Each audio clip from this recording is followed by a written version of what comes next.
So before we proceed, I would like to bring this unfortunate and troubling situation that we had been facing for the last week.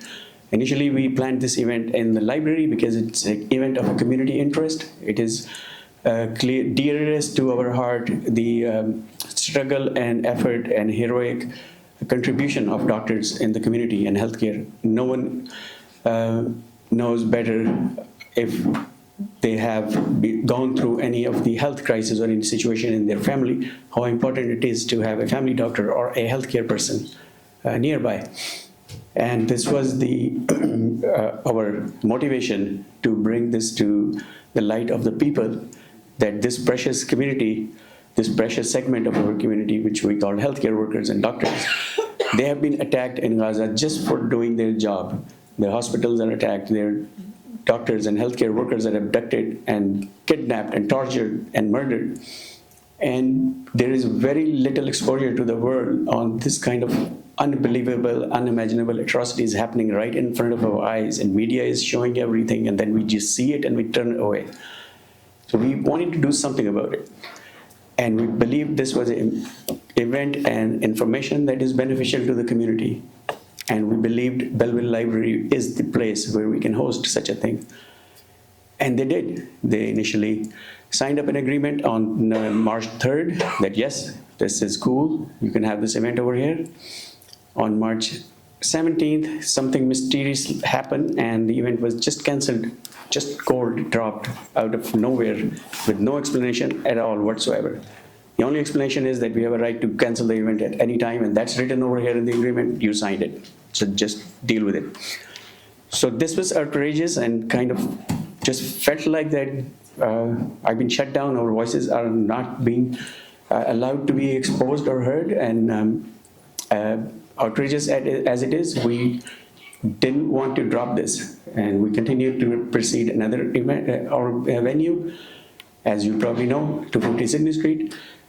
And that was going on smoothly for a couple of days, and one day that was also canceled like a bombshell, and their organizer told me that the owner does not want us there, and no explanation whatsoever was given. Obviously, it's not as simple as it seems, but this is the surface. This is the official public information given to me, and that is in the records. There is more information deeper than that we would like to proceed, and we would like to find out what is it. What did we do wrong? Why are we excluded from being the users of a public space and public facilities, and why we are denied our right of expression? That will, what the?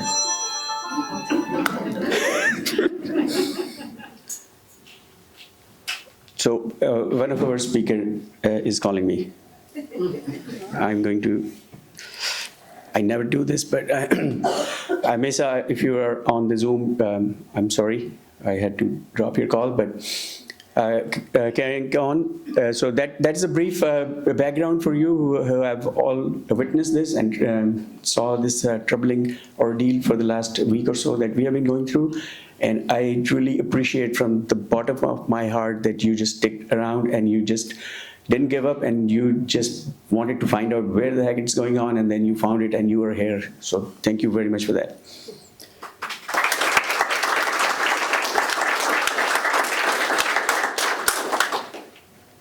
So we have a lineup of speakers as well as remote speakers. I'm going to hand over the podium at the moment to our wonderful speaker, Dr. Wendell Block.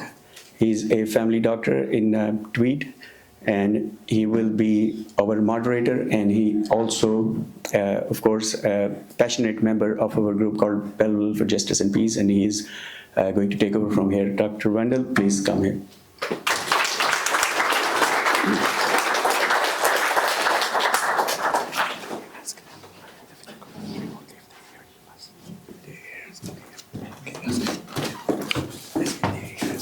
Pardon me?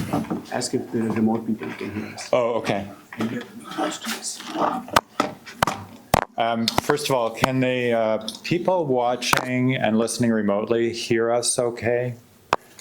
And Megan, you may get a response there for that. Okay. Thanks, Shahid. Yes? Okay. Okay, okay, thank you, thank you. So as Shahid mentioned, I'm a family physician. I'm working part-time in the Gateway Community Health Center in Tweed. And I also have worked for almost 40 years with the Canadian Centre for Victims of Torture in Toronto. So lots of exposure to people severely impacted by war, by torture, by all sorts of crimes against humanity. And for myself personally, seeing how quickly people's lives can be changed for the worst, how people and their families and communities can be devastated, I really have come to abhor organized violence against anyone. To start with, I'm going to invite everyone to stand for a land acknowledgement.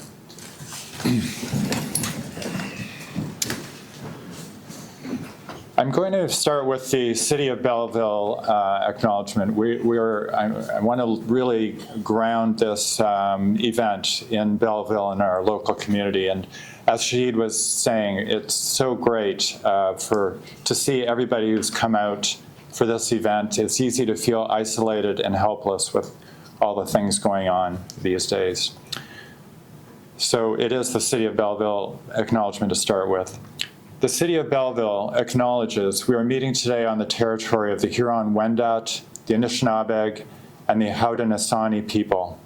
We recognize and honor the historic relationship of the Indigenous peoples to this land and acknowledge our shared obligation to respect, honor, and sustain these lands and the natural resources contained within.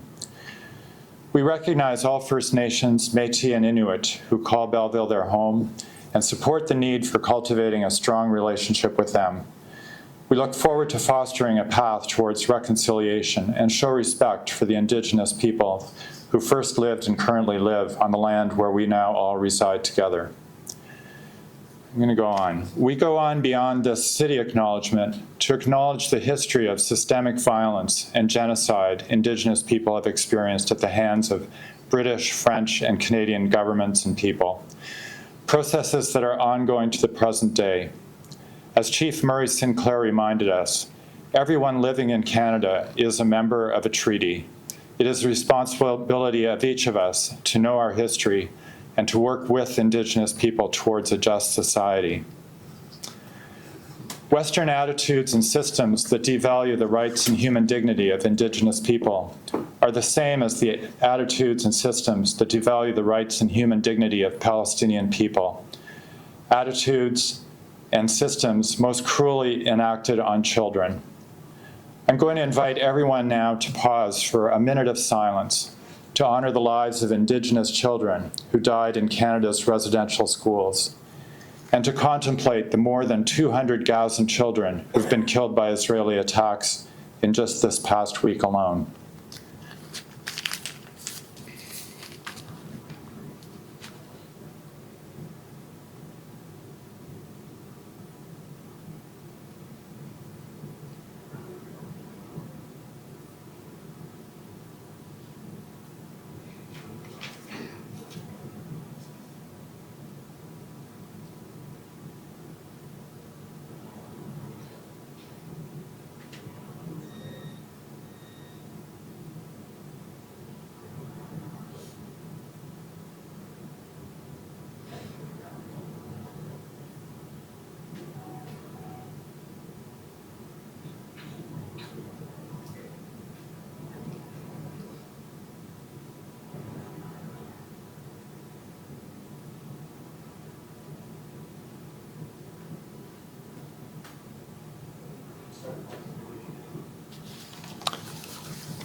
Thank you.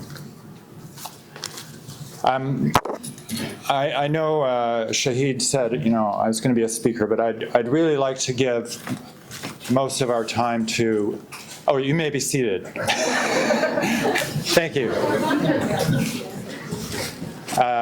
I'd really like to give most of our time to our great speakers who are joining us, who have actually worked in Gaza. I think they have the most important messages for us. First of all, though, I'd just like to say, as a doctor who works locally, I worked for many years in urban Toronto, and now I'm working here. Just thinking about all the things that each of us as healthcare providers needs to provide that care on a day-to-day basis. What do we need?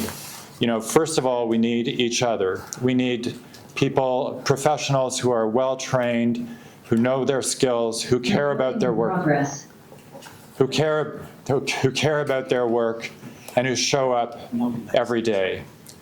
We need facilities. We need clinics. We need pharmacies. We need emergency departments. We need cancer care treatment centers. We need hospitals. We need inpatient services. We need dialysis units. We need incubators for babies. We need maternity services, labor and delivery services.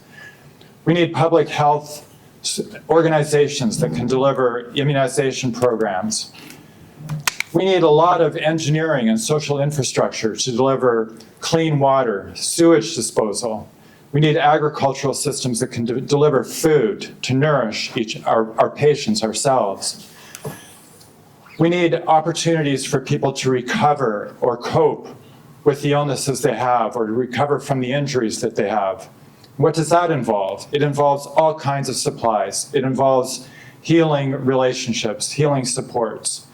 It involves all kinds of infrastructure. And again, it involves nutrition. It requires shelter, basic shelter. These are things that, in spite of, I complain, as everybody does, about the long emergency waits here in Belleville and our local emerge departments, shortages of family docs. So many thousands of people in our community right here are unable to find a nurse practitioner or a family doctor to take on their care. These are incredibly important issues. We have all kinds of disparities within the healthcare system. And we have disparities in our society generally that lead to disparities in health. Why are so many people so poor when some people are so rich? And I consider myself one of the rich ones. We need systems that share the wealth in a much more equitable way, give everyone a chance to flourish in our society. We have these difficulties here, but they are nothing like what is being faced by the people who live and are being injured, being orphaned, and dying in Gaza every day right now. As a healthcare provider, as a physician here, you can feel very helpless when you watch and hear about what's going on across the world. We can do our things like Belleville Justice and Peace does a protest every Sunday afternoon at Bell in Front. People are welcome to come. We're doing these events. We try to communicate with our members of parliament. I know people are engaged in boycotts and all kinds of different things, and I think all of these things are important. I think being together and sharing our feelings and our horror, basically, is very important. Megan, just to give an idea, do you mind putting up a map? Or is it possible to expand that?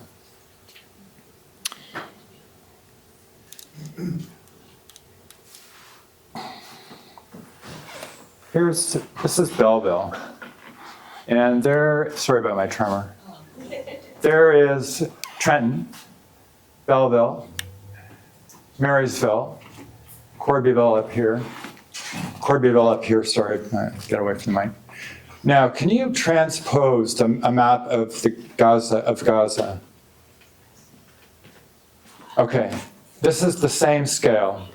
Thanks to my son Nico for doing this. Marysville would be about here, Trenton about here, Belleville in the middle. Okay, that's how big it is. Corbyville, 401, right here. Okay? So in this space, we maybe right now have maybe 200,000 people. There's 55,000 people in Belleville. Okay, to get the number of people in Gaza, I want you to imagine taking everybody from the island of Montreal. That's about 1.8 million people. Everyone from the island of Montreal, moving them in here. Okay, we're going to have hundreds of thousands of people living here. We're still going to have some agricultural land, amazingly, but we're going to have a lot of apartment buildings. We're going to have a lot of people living very, very closely and intensely together. A lot of hospitals close together, universities, schools, all of these things close together in that area, okay? Can you picture that? So when we hear about the bombing and destruction and people being displaced, having to move around, having to walk with their children and their goods and whatever from northern Gaza, you know, we've turned this sideways, right? Northern Gaza, down here, people moving over and over and over. This is the area that we're talking about. So it seems like a small area, but if you're thinking about walking and moving all your stuff, okay, if you're moving from Trenton to Belleville or Shannonville, that's pretty far, just to be walking and lugging your stuff and finding a place. In Gaza, all this water is not fresh water, it's salt water. It needs to be desalinated if anybody's going to drink it. In Belleville, we have all this fresh water, lucky us, right? Anyways, I just wanted to put these maps up just to give us an idea in our minds of what we're dealing with. Okay, I'm going to now introduce Mesa, who's been patiently waiting. I really do want our speakers who have been incredibly involved in the issues and have spent time working in Gaza to get most of our time this morning. Mesa began her career as a physiotherapist, working in community programs in the occupied West Bank.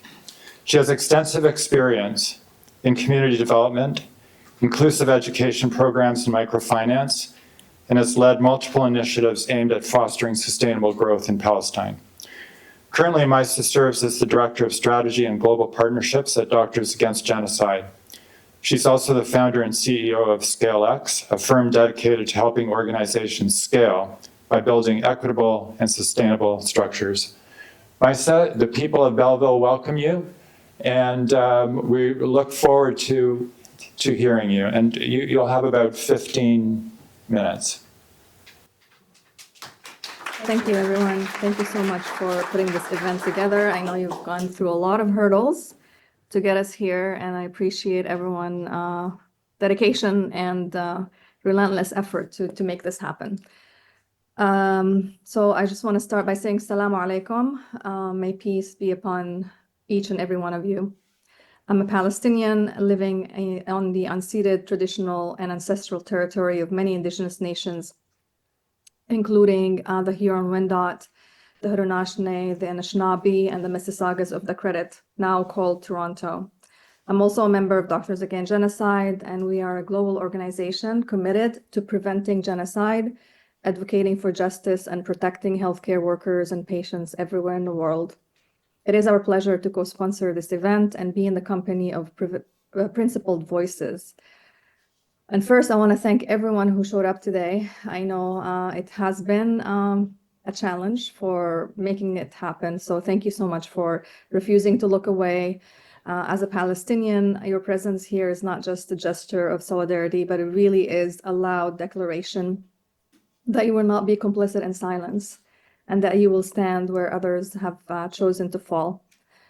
And yet, it's so strange to me. It's almost unbelievable and revealing that speaking out against genocide, apartheid, and racism is still labeled radical, while funding those who, perpetuate these crimes is considered mainstream. And we've come under so much attack for simply telling the truth. 2 venues canceled, I'm sure you talked about it, under false allegations, smears designed to silence us. because the criminals are afraid of the truth. They know that once the truth is spoken, it cannot be unheard. Once people wake up, they cannot go back to sleep. So I just want to say that there's nothing radical about demanding human rights. There's really nothing extreme about standing against the mass killing of children, the targeting of hospitals, the systemic dehumanization of our entire people. What is radical, though, is pretending that this is the norm. What is radical is calling this complicated while watching a genocide live streamed to the world. We've been sold lies that tell us that progress matters more than people, that innovation justifies suffering, that medicine, technology, and even healthcare itself can be tools of power and domination. But what is progress if it's built on the bones of the oppressed? What is innovation if it erases the sanctity of life? I think it's a question we should ask ourselves every day. At Doctors Against Genocide, we believe medicine must be human first. It must never be a symbol of elitism. It must never be an instrument of colonization. Leadership in healthcare does not mean chasing comfort, it means sacrifice, and especially today.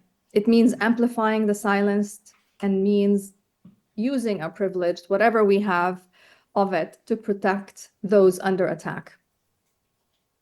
I also want to remind everyone that this is not a conflict, it is not a war, it's a genocide. And language matters, because when we obscure the truth, we perpetuate the systems that allow atrocities to continue. Calling it genocide is not about politics, it's about accuracy, and it's about justice. It forces the world to confront root causes and demand accountability. It challenges the lie that this is simply a humanitarian crisis, rather than decades of long projects of ethnic cleansing, settler colonialism, and dehumanization. Today, I speak to you especially with a very heavy heart. We've watched 2 days ago atrocities unfold in front of our eyes. Just 2 days ago, over 419 people were murdered in a single night, most of them women and children. It happened in the holy month of Ramadan, a time meant for peace, reflection, and spiritual connection.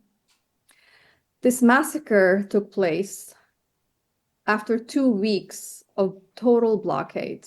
No food, no water, no electricity, no aid whatsoever. Entire families were wiped out while sleeping, children maimed and dismembered, yet the world continues to watch without any serious action. This is not just policy failure. This is not just a moral collapse. This is a deliberate and systemic erasure of a people in real time and live streamed to us to see. The world yet is still debating whether to act.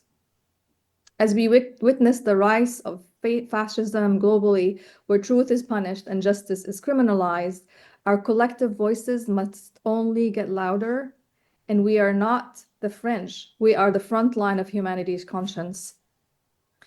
And these struggles are deeply interconnected. The fight for Gaza is the fight for all of us, for dignity, for humanity, for life itself. Make no mistake, the bombs that fall on Gaza connect directly to the injustices we see around us.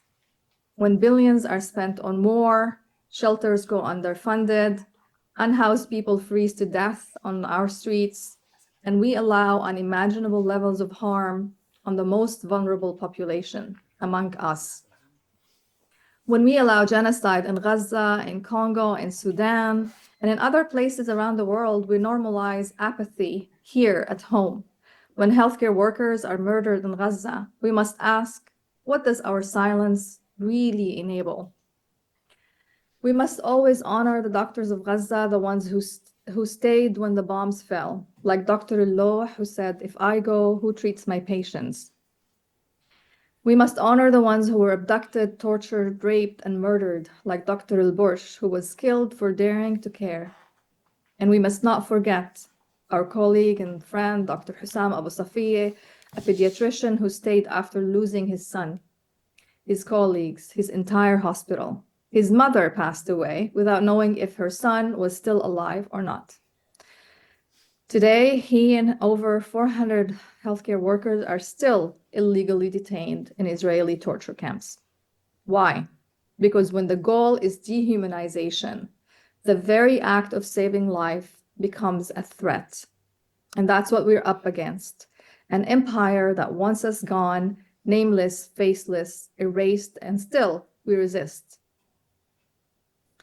I want to remind everyone that a ceasefire is only the beginning.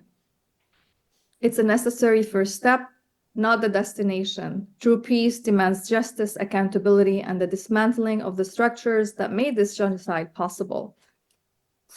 As we stand together in this space, as advocates, healthcare workers, and people with conscience, we carry a shared responsibility because genocide is not just a crime against one people, it's against humanity.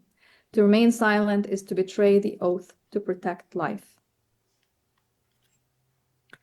To close, I just want to let everybody know that we're still mourning. Palestinians and people are still mourning. We're still mourning the death of loved ones, the destruction of livelihoods, and we're taking inventory of everything we've lost, but we're also rising. It's not about winning, it's about refusing to let anyone else endure what we have endured.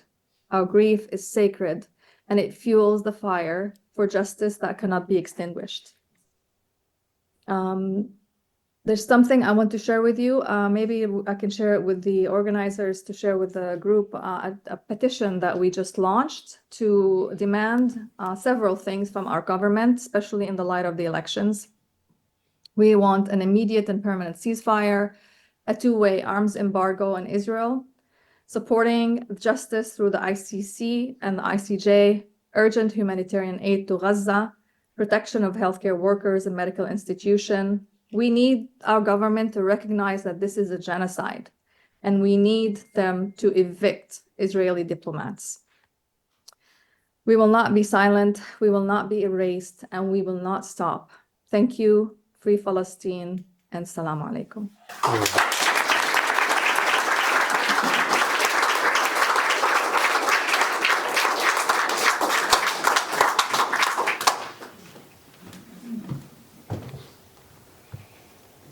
Thank you very much, Maisa.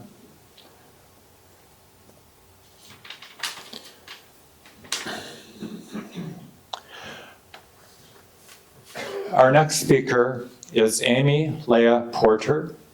She's an experienced healthcare professional with over 2 decades of dedicated service in trauma and global health.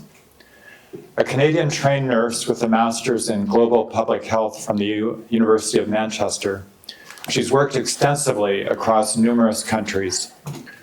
Her field experience includes significant missions with Médecins Sans Frontières, that's Doctors Without Borders, in Africa and the Middle East, most recently in Gaza. Driven by a profound commitment to humanitarian aid, Amy Leah is particularly passionate about ensuring access to essential health care for individuals in conflict zones. Welcome to our community, Amy. It's too bad you can't be here with us, but we're happy that you've joined us and looking forward to your words. Hello, everybody. Thank you so much for having me. I am going to go ahead and share my screen. I don't even know the last time I did a presentation without PowerPoint. I admire those who can just speak. Unfortunately, I need a little bit of a tool. So I'm here today to talk a little bit about the plight of Gaza's healthcare system and the workers that are there. And I just want to say thank you so much for this opportunity to speak. Anybody who knows MSF knows that one of our core pillars is which I'm sure I'm mispronouncing, and I apologize to any French speakers in the room, but we want to speak out about what we see. And so I really do enjoy and appreciate the opportunity to get a chance to talk to you today. So I want to start by showing, hope I can get this to work. There we go. This is a map of where MSF is working right now in Gaza. Now, this map is accurate as of February 1st, but unfortunately, I can tell you that this map changes all the time. I do know that MSF has actually opened up another hospital in the north since this map has been developed, but this map even changes during the day. There are times where we have healthcare facilities, but for security reasons, we can't even operate day to day, or we have to shut them down. We have to move a lot depending on the population shifting. We know that for a long time, the population was moving south, but then when the ceasefire happened, some of the population started to return north. And so MSF moves their operations around based on where the population is located. Now, I've worked, as was mentioned, I've worked in other conflict zones before, and I can tell you that providing healthcare in Gaza, there are a lot of similarities to providing healthcare in conflict zones, but there are a huge number of challenges that we just don't face on a normal basis. And so I'm going to talk a little bit about those challenges today. The one that we all hear about, I know a lot, is infrastructure destruction. And we know this happens. This happens in other conflict zones. We all heard about Afghanistan being, but Yemen has lost several hospitals. The one thing that's different in Gaza is that it's not just hospitals. It is hospitals, but it's also everything else. It's your local pharmacies are destroyed. It's your physical therapy clinics.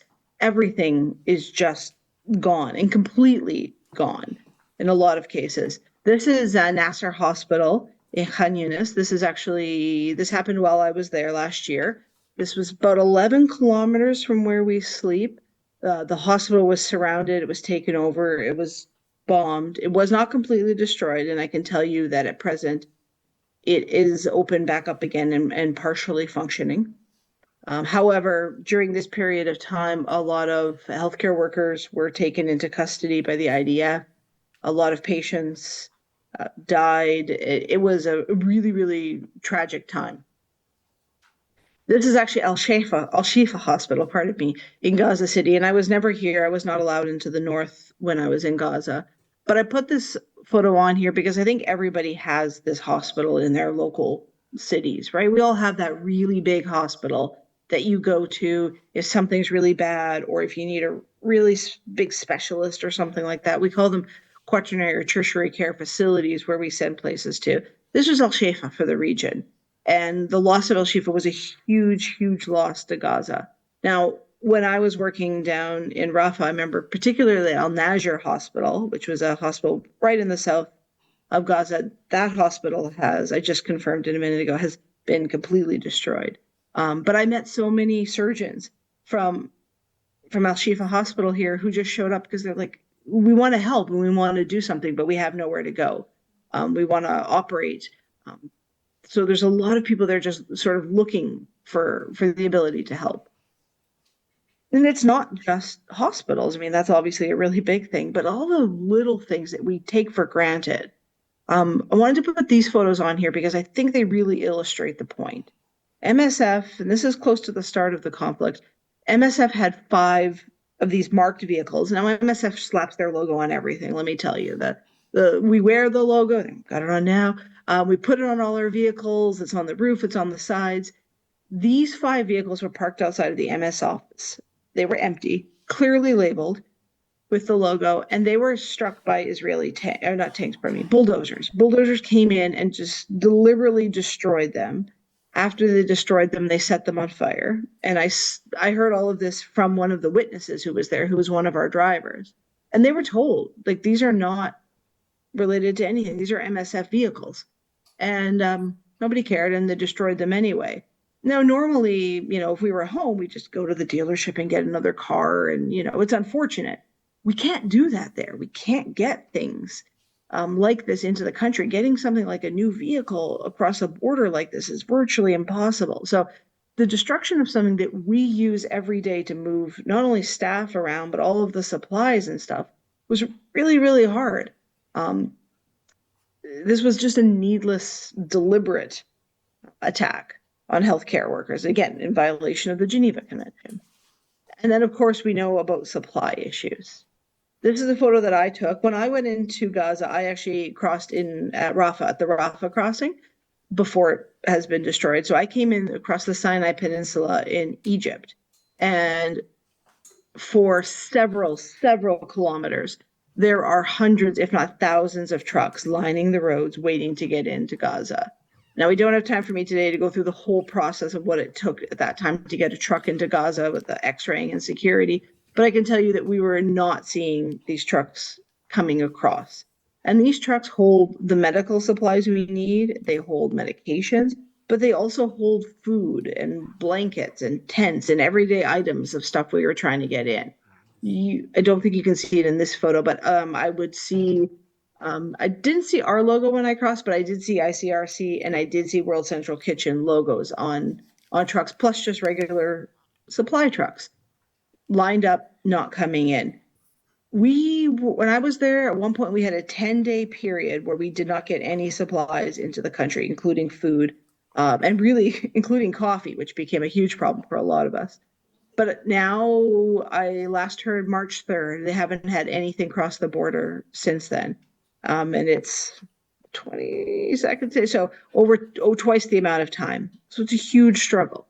For things like this is some dressing supplies we were using. And so what is we can't use the same dressing supplies we would normally use to treat these particular injuries because we just don't have the supplies. We have to sort of ration what we do have and try to make kind of alternative decisions. This was one of the pharmacies that we were working out of. And again, we don't have enough medications and we don't have the right medications. Any clinician knows, you don't switch people's medications willy-nilly, but we would have patients who show up who are like, look, I take atenolol and I left my blood pressure medication behind when I fled the house. And we're like, oh, we don't have that. So we can try something else. But without the proper follow-up and monitoring, it's really not a good idea just to be switching these things around. We were taking care of a lot of people in the internally displaced camps, and there was a big lice outbreak. Lice. Something so simple to treat, but yet we didn't have the medication to help treat lice. It's just really, really frustrating when you want to be able to take care of people and you don't have the supplies. But one of the biggest problems we actually had was space. MSF prides itself on being a logistician focused organization. And so we say usually, I think it's within 24 to 72 hours in the world, we can be somewhere and set up and functioning. And that's because we have a really talented logistician team who can make this happen. And this is an example of Nepal after the earthquake. We had these tents. This is an operating theater tent, but we had other tents as well. And we came, and because the structures were not sound to actually operate in, we built our own. And we had, okay, here's some structures, and we could start doing surgery again. We like to work in local facilities, but if we can't, then we can set up ones. Unfortunately, with the supply issue, we couldn't get anything like this across the border. Normally, we would operate, like I said, 24 to 72 hours. In the best case scenario in Gaza, we were looking at 6 weeks to 3 months to get stuff across the border if we ordered it that day.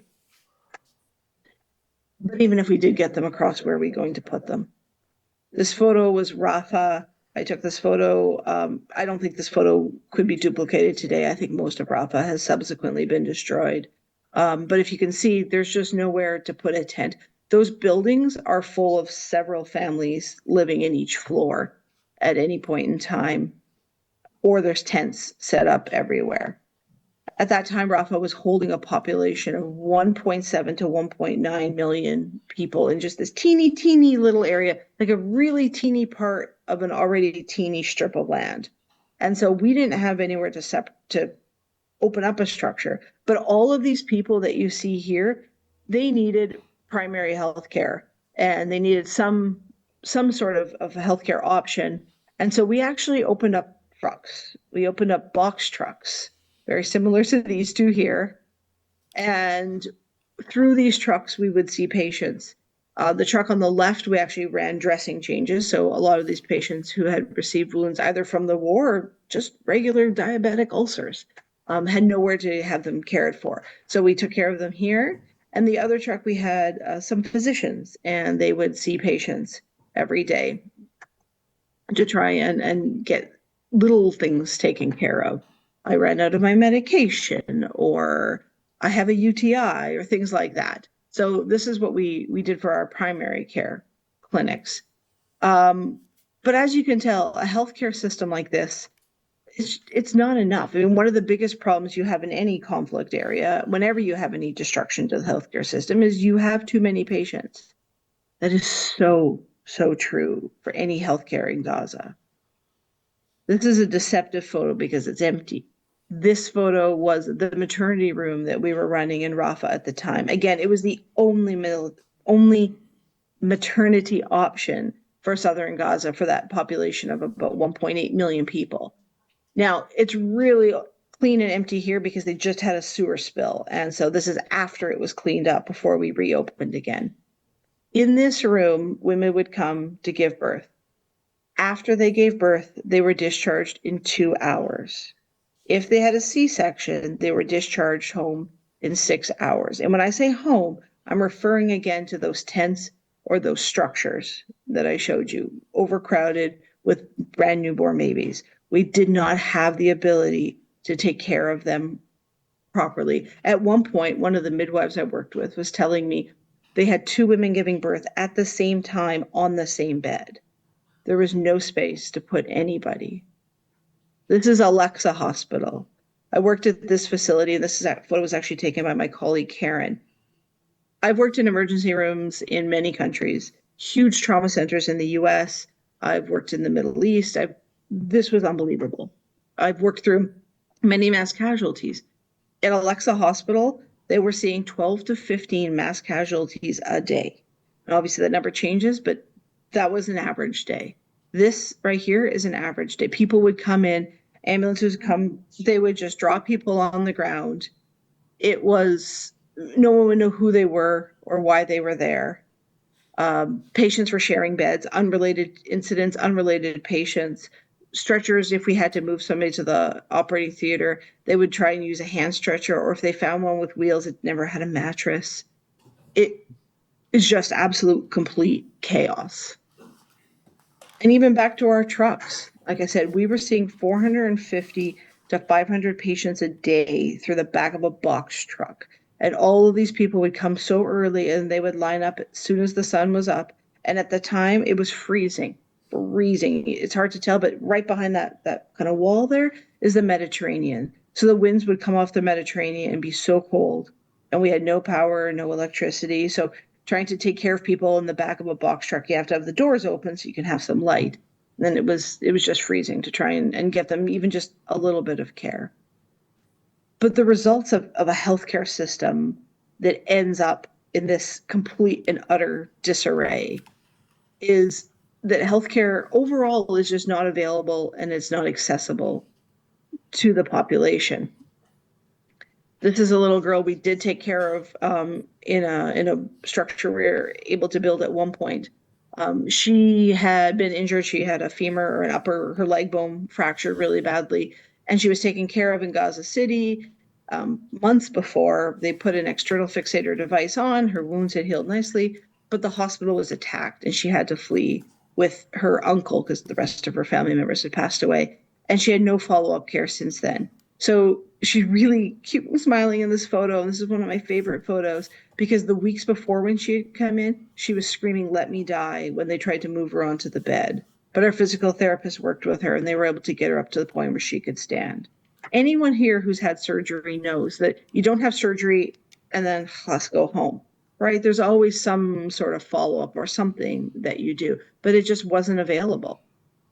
I took this photo before I knew what was happening, but whenever somebody would hear about a healthcare team being available, they would just show up, no matter what their problem was.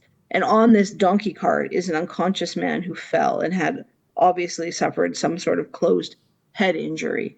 And we went up to him and looked at him, and it was like, he has a closed head injury, and we're a box truck with a inadequate medication supply. So we had to turn him around and send him away on the back of a donkey cart in the direction that we think maybe there was an ambulance, so that that ambulance could hopefully get him to a facility that might be functioning enough to try and help him. It's one of the most I remember watching the donkey cart pull away, and it was one of the most helpless feelings of all time. And we couldn't call for the ambulance because we don't have cell service and we don't have any reception. We can't do anything. There's just nowhere to send people. And overall, the care we're providing, it's short of my standards, it's short of MSF standards, and it's definitely short of all of the Palestinian healthcare workers that I was with. It's not what they wanted to provide. Nobody wants to be giving this type of healthcare. And the healthcare workers are exhausted. You don't get a break.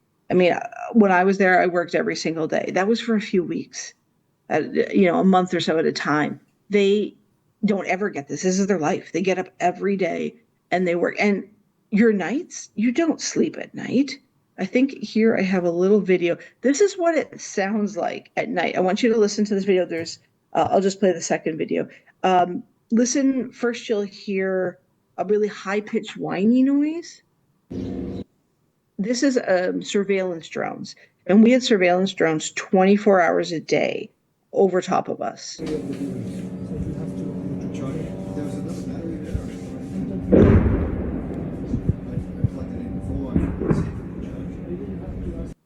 And so you can hear my colleagues talking about batteries or something around there. That was just a random video I shot, I think, coming back from a shower one night. Those bombs are actually pretty far away, but you would hear that nonstop. And where I slept, I was in a concrete house and I was well protected, but our house would shake sometimes. Like I would wake up in the morning and think my neighbors must be blowing up. That's how much it would shake. And I wasn't close to the front line. So for our staff who have to try and sleep with this, and a lot of them are not instructors, they're intense, to go through this, you don't sleep. I never had a good night's sleep when I was there. Some of them wake up even under worse circumstances. One of our pharmacy techs woke up when bullets tore through his tendon into his leg. Our mental health worker woke up to her house being bombed and she lost 7 family members that day. This is a photo of what we called the beach house. It was an MSF facility that was officially deconflicted. And when MSF goes into these war zones and stuff like that, we don't go crazy like, some cowboy. Everything we do is coordinated. We coordinate with the IDF and we coordinate, we would coordinate with some of the Hamas people. So they know where we are. They know where we're working. They know where our staff are. And this is one of the staff houses. So this house is what we call officially deconflicted, meaning that those coordinates are provided to everybody ahead of time. And so it's considered off limits. We don't let anything, bad happen in those houses. And in turn, they're safe. This house was shelled by an Israeli tank. And one of my workers, Dawu, his wife and his daughter-in-law burned to death that night after the explosion, and 2 of his daughters were severely burned. They were making dinner. And so even when we provide safe healthcare spaces for our healthcare workers to stay, it doesn't work. They're still attacked. And so I remember talking to people afterwards and they said, what do I know where is safe? Where am I supposed to go? If they're not following you or following your safety rules, there's nothing. It's really, really hard to get any rest under these circumstances. And so it's just exhausting. It's hard to watch. A lot of them are still, almost everyone that we worked with in southern Gaza had come from the north. And they all are thinking about their homes and what's left of their homes. And now a lot of them knew because they had friends who checked and there's nothing left. And I remember Ola telling me, one of our health promoters, saying that every day her daughter said to her, when can I go home to my toys? And she never had the heart to tell her, of course, that everything was gone. This is Moment. He's one of our healthcare workers. And actually, I was speaking with him recently. I wanted to show you this photo because this photo was actually taken exactly 1 year ago today. This is Zaina. She was born into war. So obviously it's all she's ever known. She's a year today. And Moment would tell me how every day he worries for his daughter. Right now, he is in charge of vaccination services for UNICEF for Southern Gaza. So he's helping with MMR and polio because they're starting to see indications of these illnesses returning. Now, the other thing I just want to mention is, surveillance in these situations is really hard. And so when they do have cases they suspect of polio, getting testing is really hard. I was there during a hepatitis A outbreak, and everything was just, clinical diagnosing. There's just no ability to do any of the things that you would normally do. And I asked him, I said, did you try and return to the north at all when the ceasefire happened? And he said, no, because my house is gone. I said, oh, I guess I'm happier that you're in the south because I think maybe they're attacking the north again. And he just said to me, nowhere is safe. And then one last person I wanted to tell you about, this is Wahib. He is a medical doctor who is, in addition to being a medical doctor in Gaza, just one of the best people I've ever met. A funny, personable, talented, just an absolutely great guy. And before I talked to you guys today, I said this way, is there anything you want me to pass along? You want me to tell people about? And one of the things he wanted to stress is just that these are people. Like, he has a daughter and a wife that he tries to take care of. But every day, he has to leave them to come to work. They're staying behind in a tent. They've moved 8-9 times since this has started. He's just so tired, and he just wants this to be over. I thought I was going to meet a lot of hatred and things when I was there, but all anybody ever wanted was this to be over. They want the ceasefire to end. Now, I know I doesn't have a lot of time today, so I have a lot more stories to tell, but I don't think we're going to have time for questions. So if you do have any questions, please feel free to email me directly, and I'm happy to answer any. And again, I just want to thank you so much for taking the time to let me speak with you today.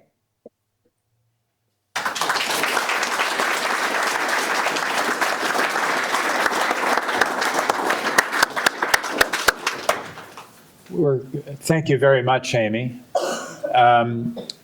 I'm going to use my privilege as a moderator to ask you a couple of quick things, and then we're going to have a refreshment break.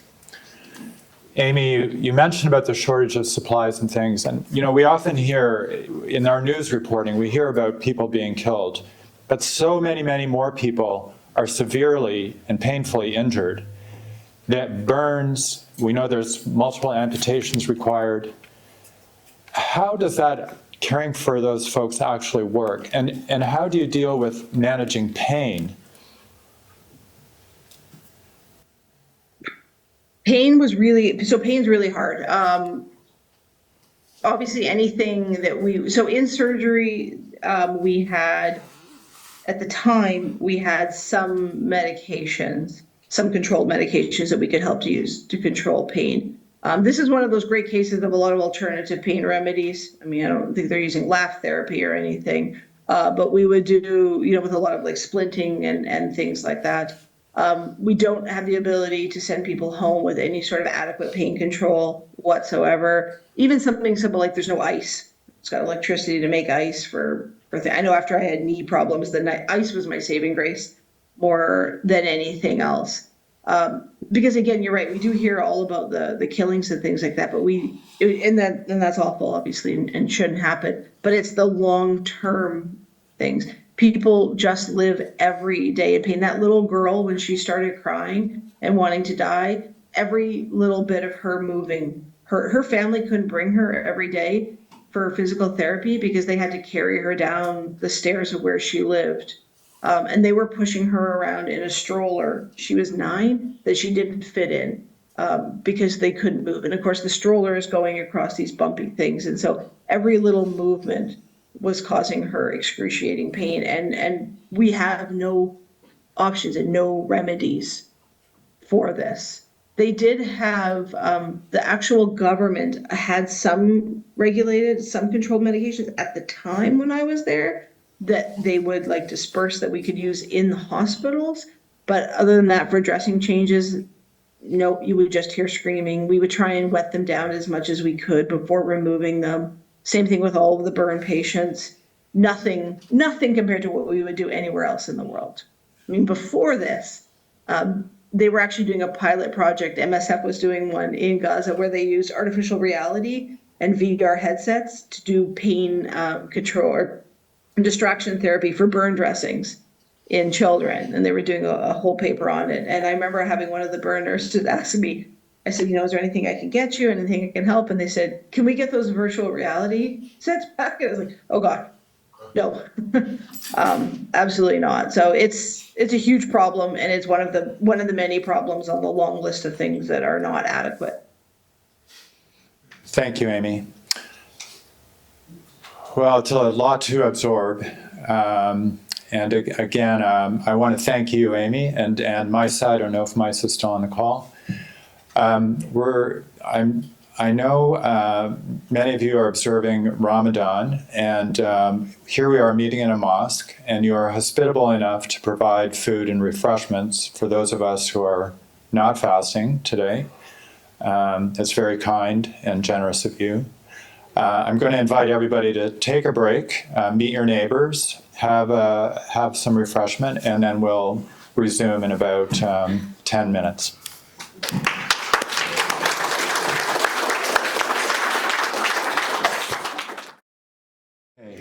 Our next speaker, and we're so thankful that Yipeng, that you have made the trip to join us in person. Dr. Yipeng Ji is a primary care physician and public health practitioner based on the traditional, unceded and unsurrendered territory of the Algonquin and Anishinaabe. In his clinical practice, he works in family medicine and refugee health at a community health center. He's worked on and studied the structural determinants of health in both the settler colonial context of so-called Canada and occupied Palestine. He worked in central Rafah, Gaza, during the genocide as a healthcare volunteer in multiple primary care clinics in February of 2024. Welcome here.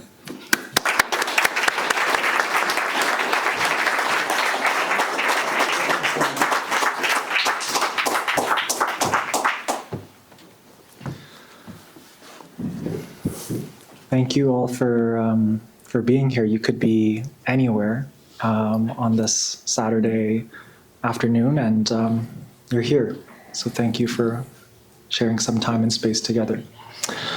Thank you to the organizers for putting this together, despite all the obstacles that came your way. And I think it's a testament to the organizing that has to happen in the face of ongoing anti-Palestinian racism and repression and suppression of speech, to be able to tell the truth. I was reminded of an interaction that I had with a cameraman and a journalist. Actually, I think Mesa was there at Toronto City Hall sometime last year, and as I was doing this interview with the journalist and the cameraman, just talking about what I saw as a healthcare worker in Rafah, the cameraman stopped filming and just walked away. So there is an aversion to even documenting and hearing the truth. There's so much that I want to say, and there's also so much that I feel that's already been said.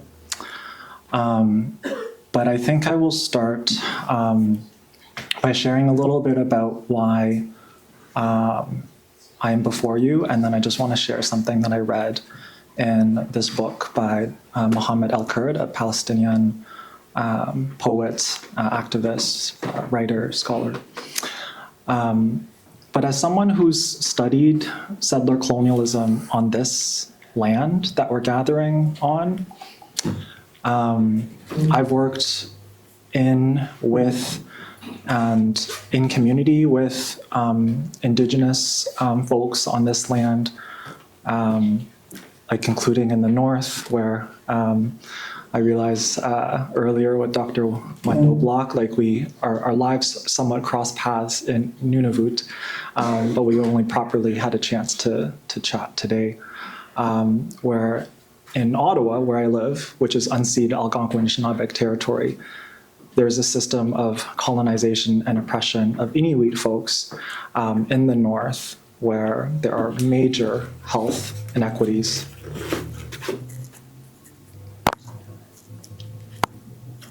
Thank you. Because of these major health inequities that exist in the north, I've studied the impact on Inuit child health in Nunavut, which led me to go work clinically and also in the public health system in Nunavut. I grew up in a place called Waterloo, Ontario, which is not that far from Six Nations of the Grand River, the largest First Nations Haudenosaunee reservation by land, but also by capita, by people, in Canada. And it's not that big.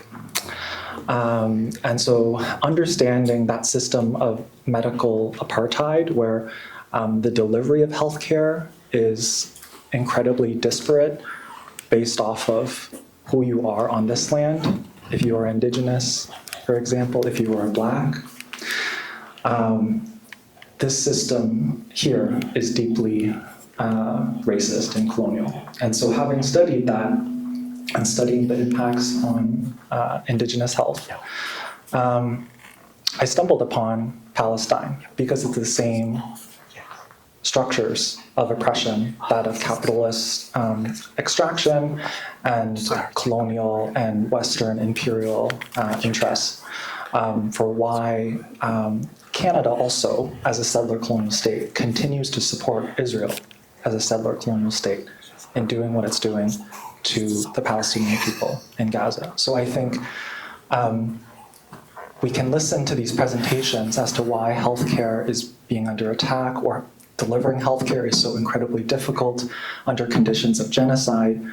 But I think we must not confuse that, and be confused as to why this is happening. It is happening because it is the system that was designed this way, in the same way that the system was designed this way here on this land to dispossess, ethnically cleanse, and genocide Indigenous peoples, First Nations, Inuit, Métis on this land. The thing that I wanted to share from this book is Mohammed El-Kurd opens the book with one of these author notes. He says, "Our history's bloodiest chapter, one must admit, has accentuated a morbid correlation that has long existed. The more martyrs there are, the more podiums. There's no denying that the Palestinian in the West and many parts of the Arab world confront staggering levels of violence, suppression, and erasure. However, within certain progressive niches in media, culture, academia, and politics, Palestine is emerging as a social currency for certain individuals. One's responsibility here, and the least that anyone can do, is to raise the ceiling of what is permissible." And so it weighs heavily on me as a non-Palestinian, also non-Indigenous on this land, that I have immense amounts of privilege to be able to bear witness to genocide. And bearing witness in of itself is not enough, especially in the times of overt genocide. It demands action, it demands solidarity, it demands that we build the people power necessary to end and stop genocide. And that starts locally. And so I think also hearing from some of the organizers about the work that has happened here locally to build up your movement, I am hopeful to be in a room with all of you and to know that I'm surrounded by people of conscience who choose to not look away. Instead, you look directly at genocide, and I hope continue to build the people power necessary to dismantle these systems of oppression. And that starts locally. That starts with understanding how our institutions, our workplaces, our pension plans, our schools, our government, the companies in our own neighborhoods and backyard are complicit in the military-industrial complex and the war machine that allows settler colonialism to do what it's doing in Gaza, funded and subsidized by our hard-earned Canadian taxpayer dollars.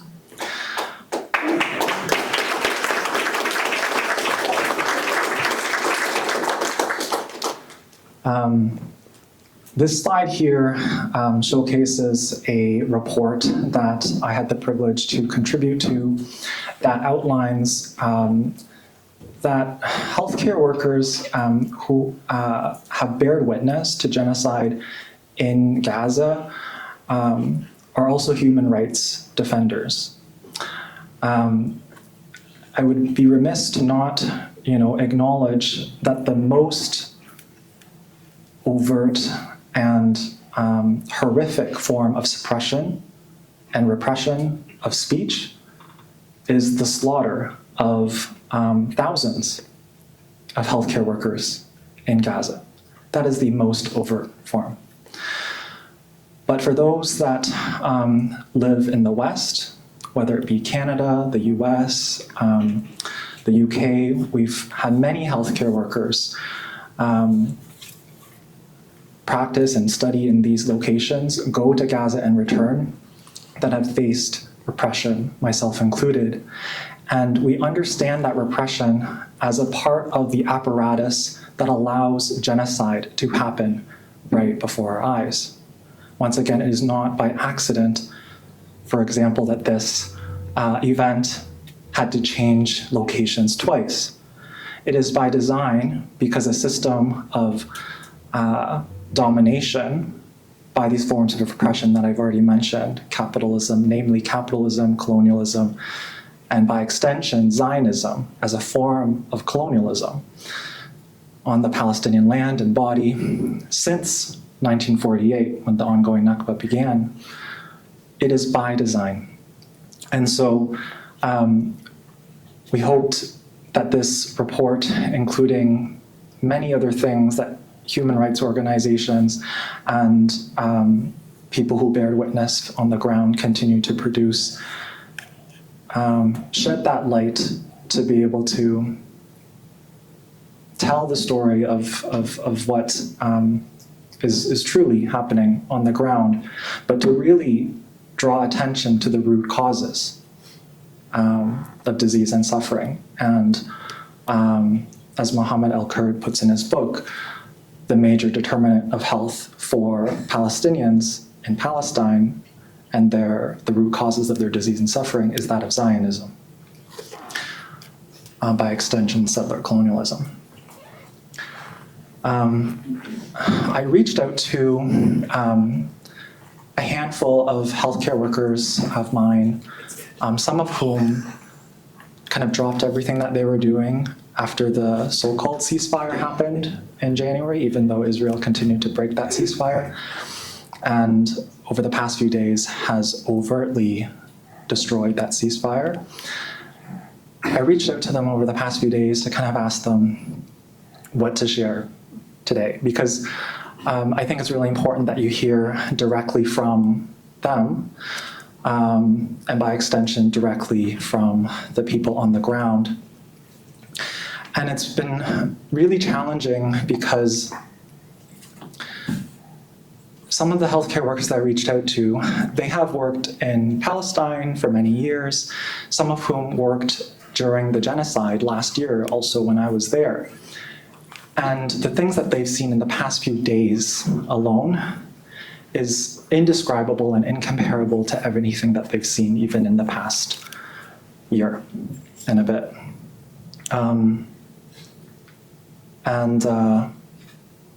So I think I just want to maybe at this moment share with you a voice note from my friend, Dr. Tanya Haj Hassan. She's a pediatric intensivist physician who is working in Gaza right now.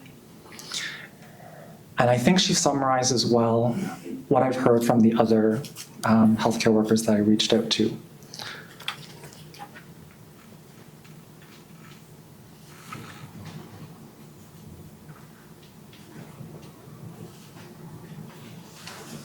How do you even begin to find the words to describe what's happening here? Every time I even try to articulate it, it's so monstrous, it's so horrific that it's like I don't want to make the words. So I won't describe what the ER looked like 2 nights ago. I won't describe the earthquake that we all felt that made it feel like it was the end of the world. Maybe I can just describe the 3 patients I'm caring for at the moment and what they've lost, and a couple of colleagues and what they've lost, to show you how the words of one of my colleagues 2 days ago, who said they're exterminating us one family at a time, reflects the reality of what the Israeli military is doing at the moment. So the first child is 1-year-old. She had extensive injuries to her bowel and kidney.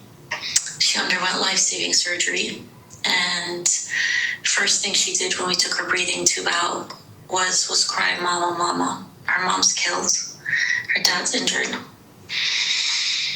In the bed next to her, we have a little girl who had multiple bowel injuries, liver injury, spleen injury, and diaphragm injury, as well as shrapnel penetrating from one side of the left side of her brain, coming out the other side of the left side of her brain. She doesn't move the right side of her body. She can't speak. She can't manage her secretions. Both her parents are injured. Her 2 sisters were killed. In the bed next to her, we have a 6-year-old boy, who had extensive injuries to both his legs, including life-threatening bleeding from one of the main arteries, muscle that's probably not going to survive, and on the other foot, bone that's penetrating, ligaments that are torn, and the entire upper foot degloved with bone sticking out.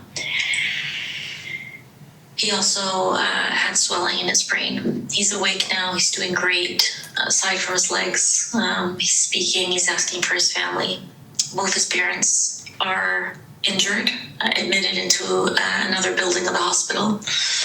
So he hasn't been able to see them. They haven't been able to see him. His siblings were killed, bar one sister, a 14-year-old, who comes and just stands next to his bed with her eyes covered in water.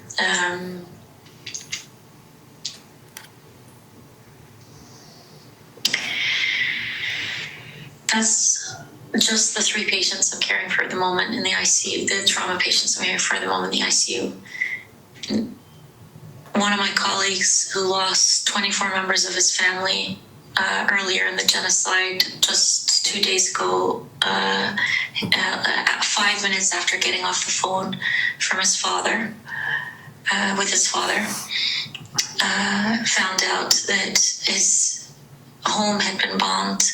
His father was killed. His little brother was killed, and his sister had life-threatening injuries, including an injury to the spine that meant she couldn't move her arms or legs.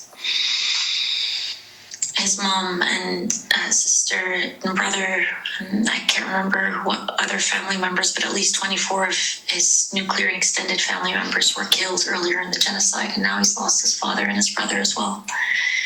I don't know how you begin to process that kind of grief, how you ever can find a sense of justice for what's been taken from you. As one of my other colleagues said, we are not collateral damage, we are the target. And I think that's the case. There's no other way of rationalizing everybody in the ER. I mean, that night in the ER, all but 3, I treated all women, children, elderly, and there were 3 young men, and that was it, that I personally interacted with. That was it. They were all women and kids. And I guess the last thing I'd want to say is, please don't make the sharing of these people's stories and horror and tragedy in vain. Do something about it. Do everything about it. I think I was just reading part of a book today, the title of which is "One Day Everyone Will Have Been Against This." Be against this now, and in your actions, not just in your thoughts. So Tanya sent those messages to me like 7 o'clock this morning, so not that long ago, around 7-8 hours ago. I think it's really important that we hear about what's directly happening on the ground. I think it was helpful to hear from Amy from Médecins Sans Frontières earlier, because what she explained was essentially my experience of working on the ground in Central Rafah. Some of the photos were the scenes that I had seen, and we probably maybe overlapped in some of our time spent, because the stories that she shared, I could picture myself where I was when it happened. For example, she showed a picture of Al Nasser Hospital where it was destroyed. Myself with 3 other healthcare workers, we were planning to enter. We later did enter, but we were planning to enter and actually go to Al Nasser Hospital. We couldn't go to Al Nasser Hospital. This was in mid-February of last year, because it was surrounded by tanks, Israeli tanks. And while we were in Central Rafah and we were placed at a different hospital, we would hear updates from the United Nations. I went to some of the United Nations coordination meetings in the mornings, and they would give updates as to their convoys to go to Al Nasser Hospital to do something like fix the sewage system, because sewage was spilling into the emergency department. Even that kind of convoy was being turned around. And so no one could access Al Nasser Hospital from the outside. And while I was in Central Rafah working in these primary care clinics, Al Nasser Hospital was besieged by the Israeli military, and healthcare workers and patients, some of whom were killed. We know this because there are mass graves around Al Nasser Hospital that were discovered, and healthcare workers also just detained and still missing from that siege last year. They are part of the over 400, 500 that are still missing, as mentioned by Mesa earlier. These are healthcare workers that their only crime was to provide healthcare, provide life in impossible situations where you don't have enough medicines, medical supplies, and so you even wonder, like, what good are you doing? It's still something, and that put a target on their backs, has put a target on all healthcare workers' backs, for that matter, especially local Palestinian healthcare workers, because as part of understanding why genocide is unfolding in Gaza from the lens of colonialism, to destroy all the conditions of life is part of that design. And where there is healthcare, there is life. There's the practice of maintaining or sustaining life, and that is what Israel continues to want to extinguish. And unfortunately, they have been extremely successful in doing that. We have heard of so many instances where healthcare workers, especially Palestinian ones, who wear a scrub or a white coat, they get pulled from the line when the hospitals get besieged, and they go missing because they go into these Israeli torture camps, some of whom you've already heard. Dr. Adnan Al-Bursh, an orthopedic surgeon, he was raped to death in one of these Israeli torture camps.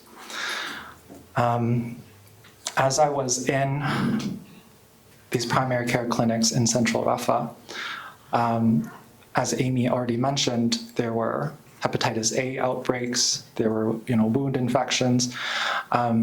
We didn't have antibiotics at the primary care clinics that we arrived at. We started prescribing the medications that we brought with us. But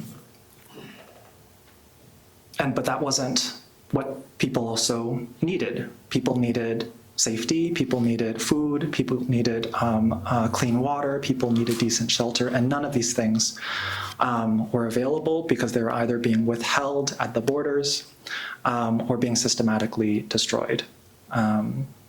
all conditions like systems, like hygiene systems, water systems were being targeted and destroyed. One of the clinics that I worked at in central Rafah, I learned later on in May when I was trying to re-enter Gaza, unsuccessfully, because in early May, the Israeli military besieged, occupied, and essentially destroyed the Palestinian side of the Rafah border crossing, which meant the operations where myself and you heard Amy, we went through the Egyptian Sinai Peninsula to get into Gaza through the Rafah border. That pathway became essentially non-existent. And when that was happening, I learned from a colleague on the ground that the primary care clinic that I worked at was non-functional and was essentially functioning as a morgue to store dead bodies from multiple tent massacres in Al-Mawasi area. I think it's important for me to share that although you hear voices like Tanya, and I've connected with others who are still on the ground, who went to Gaza and continue to try to enter, Israel has made it repeatedly more and more difficult to do this work. After May of last year, I mentioned the Rafah border crossing was occupied, destroyed, still hasn't been reopened. The operations for humanitarian healthcare workers to enter changed to the Kerem Abu Salem crossing in southeastern Gaza, which borders with historic Palestine, also known as Israel. And so people have to go through Amman, Jordan, into a convoy and get into Gaza through the Kerem Abu Salem crossing. There are extremely limited seats as to how healthcare workers can enter through that pathway. And we've learned over the past couple of weeks that over 50% of people trying to enter are now actually being denied, many who have previously worked in Gaza, with really no clear reason. And this has always been the case to some degree if you look at Israel's apartheid policies. There's really no clear reason as to why any decisions are made, because it is racist and discriminatory. But the medications and supplies are not entering anymore, even through healthcare workers that could bring them in. I remember bringing in tens of suitcases through the Rafah border crossing, and as many others did. This is impossible through the Kerem Abu Salem crossing because Israeli military controls that border, and they're making it increasingly difficult to do any kind of work meaningfully. And so I think we have to also understand that healthcare workers who do this kind of work, this is not a solution to the question and the issue of what's happening in Palestine, what's happening in Gaza. What Israel is doing is destroying the sovereign, self-determined, indigenous Palestinian healthcare system. They've essentially killed off a whole generation, and arguably 2 generations, of specialty doctors, the experts, right, that have actually trained extremely well in many different parts of the world, return to Gaza because that is where their people are, and work at the hospitals and train medical students and resident doctors at 2 medical schools, Islamic University and Al-Azhar University, both of which are destroyed. And so what Israel has already done is entirely decimate the sovereign, self-determined, indigenous Palestinian healthcare system.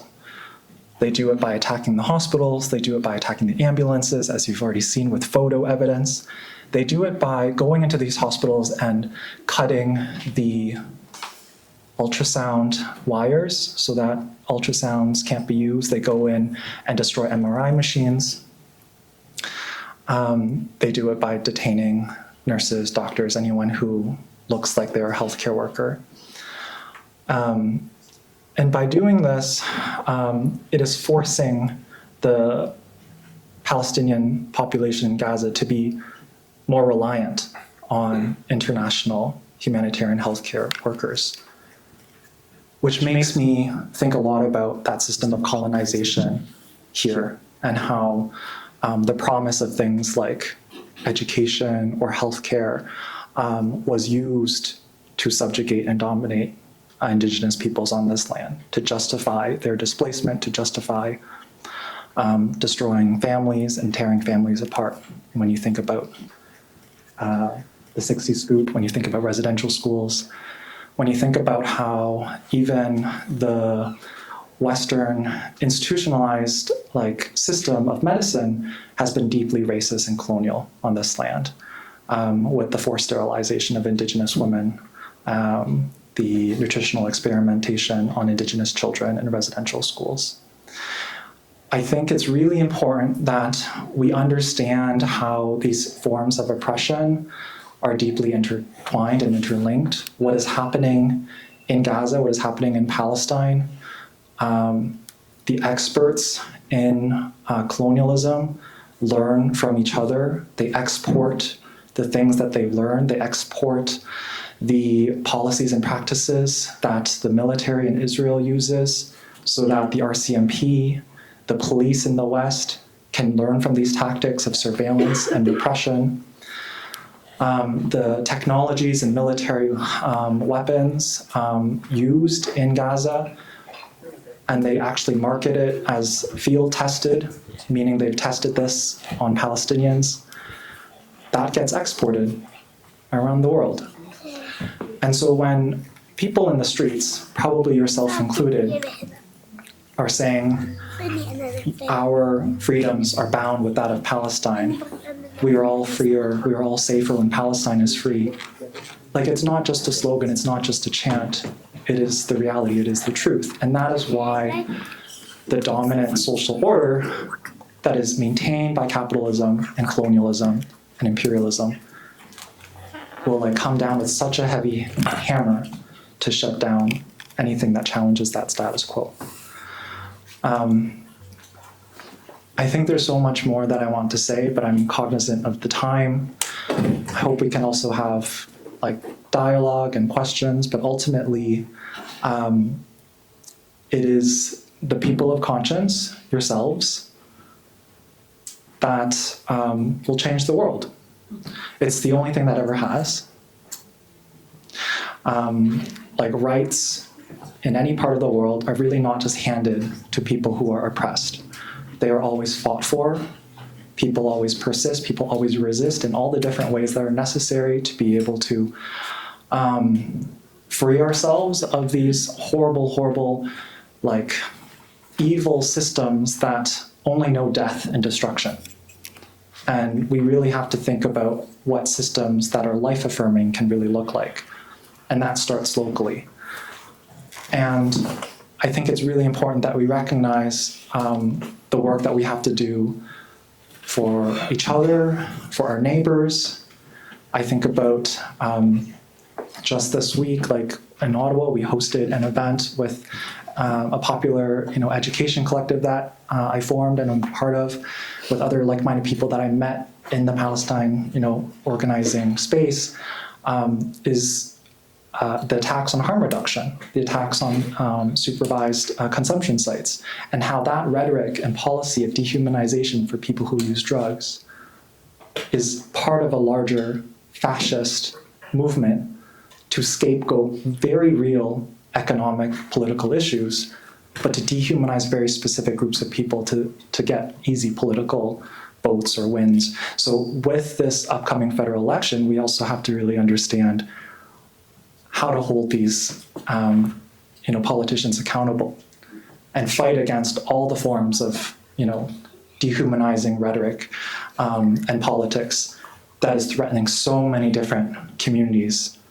like here at home. I think about queer and trans communities that are under attack. Just this last weekend was the International Day Against Police Brutality, and the horrific impacts of that on the community that I live in Ottawa hearing from Black and Indigenous folks who have lost family members at the hands of police.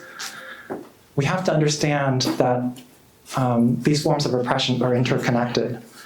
And I really hope that a movement for Palestine that we build together is also intersectional, is feminist, in the ways in which we can really free many more people by building a stronger, more solid movement with a sharpened politics. And the last thing I'll mention is, of course, there is a moral and legal obligation to end Canada's complicity in Israel's apartheid.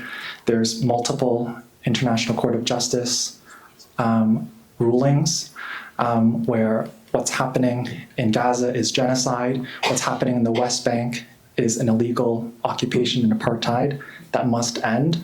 And the International Court of Justice gave a date of September of this year for that occupation to end. And we're seeing no meaningful direction towards that. In fact, that occupation and apartheid system is getting stronger because the West continues to allow Israel to do what it's doing.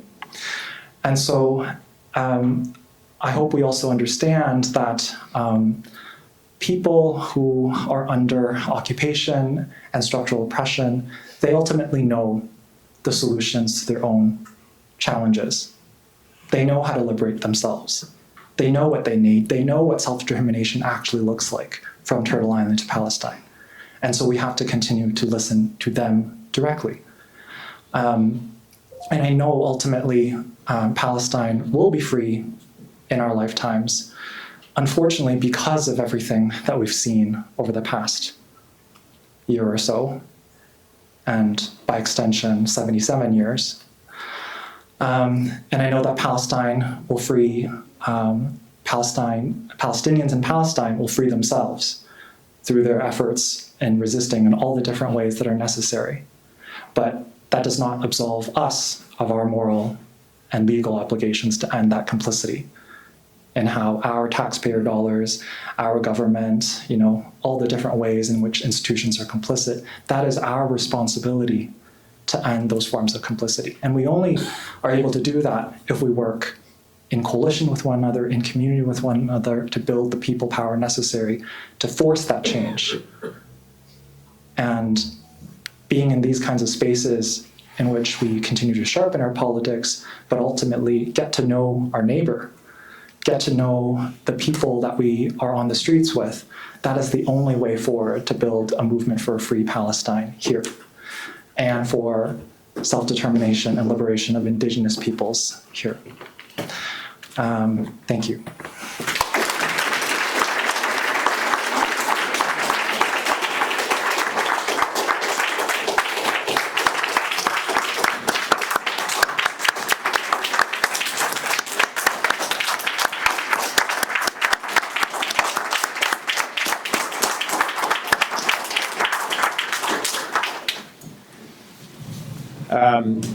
Thank you very much, Yipeng. Very challenging words. A lot of this is difficult to absorb, difficult to integrate into our ordinary everyday lives, how we spend our time and how we live. I just got a note that we may be joined by a physician in Gaza virtually. And I know some of you, this was scheduled to go till 1 o'clock, and if there are people who need to leave, please feel free. Shahid, will you let me know when they call in? Yep. They're here. I'm happy to introduce Dr. Deidre Noonans. Okay, all right, very good. Joining us from Gaza, she is an orthopedic surgeon working currently at the European Hospital. And I'm so grateful for you, Dr. Noonans, for joining us. But also she was able to have some of her colleagues and maybe some of the patients join us to speak to the Canadians in the room. Wondering though, if there's a way for the camera to be switched so that Dr. Deidre and the people of Gaza can see who's in the audience to connect with you and speak to you. And the same for the camera in Belleville. If we can switch it around, amazing. I'm just going to, okay. Amazing. Thank Just you. give them away. Yes, perfect. So, okay, so I'm going to hand it over to Dr. Nunez to say a few things and then share with us who's with her and what they want to share with us. Thank you so much. So grateful to have you join. Thank you, everybody, and it's wonderful to see all the faces in the crowd there. My name's Deirdre. I'm from Saskatchewan. I'm very lucky to be here in Gaza. It's my fifth time working here in Gaza, the second time in the past year, and I know that you have an educated audience there and an informed audience. But one thing that I don't think we see quite of in the portrayal of Palestinians and Gazans is not just how much they have been forced to suffer, but how much they continue to be committed to life and to work, and how amazing these guys that I work with are, that they show up to work every day. They work under incredibly difficult circumstances. They hug each other good morning. They say good morning to everybody. They take wonderful care of their patients. And I cannot admire them enough. I cannot say enough good things about the colleagues I have here. So I'm going to pass you first to Ibrahim to say hi Hello. and whatever else you want to say. Hello, everybody. I don't know his name, but we are received your solidarity, your supporting, especially supporting from Canada, from some Europe of country. We are received your feeling about us. Thank you. From EGH Hospital, we are working from 2 years until now with difficult situation, with really genocide. We are facing here a lot of cases, a lot of murder, but we are still good. We are still working without pain. Thank you for supporting, especially from Canada, from Europe. Thank you again.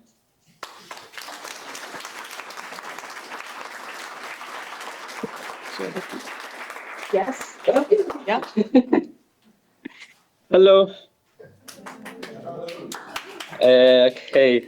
It's my name is Ala. I'm 14 years, and I want to thank you and thank everyone who support us and support Gaza and stay with us in this is a bad time. Of course, it's bad time in Gaza. So I want to say thank you, thank everyone, for everyone who watched me, and for Dr. D, for everyone or anyone he helped us, he stay with us. That's it's a good thing from people like you. So I don't know what I say, but thank you from my heart. Thank you for everyone who helped us. Thank you very much. Thank you. You want to say something? One more colleague is here working hard on paperwork with his beautiful handwriting. Hossam. How are you? Hi. How are you? My name is Hossam. You head nurse of the operation room here. Okay. Hossam is busy with his paperwork, and we're hoping to enjoy a little bit of music together after this and listen to some music together with the team. They've been working hard all day, but at the moment we have a little bit of a pause. So it's after iftar, and everybody's ready to relax and decompress a little bit. So thank you all for letting us say a quick hello. Thank you all for everything that you are doing for Gaza. And Allah would like to know if you are Arabic. I am Palestinian. Yeah, your face. Palestinian. I am اسمي ميسة من نابلس. I should change my name actually on the thing. Yes, أنا من نابلس من فلسطين. عايشة في كندا. اهلا وسهلا اهلين. ملامح وشك بتقول ان انت يعني فلسطينيه. Palestinian. Yes, I am. He just said that your face looks Palestinian. He could recognize I was Palestinian. So yeah. thank you so much. If I may ask, what do you want this audience to know? How can we help you most? What do you want from the Canadian audience or anyone who's listening to you today? ترجم بالعربي شو بتحبوا توصلوا للجمهور الكندي والأي حدا عم يسمع؟ إيش بتحبوا توصلوا لهم؟ كيف ممكن نساعدكم؟ شو ممكن نعمل؟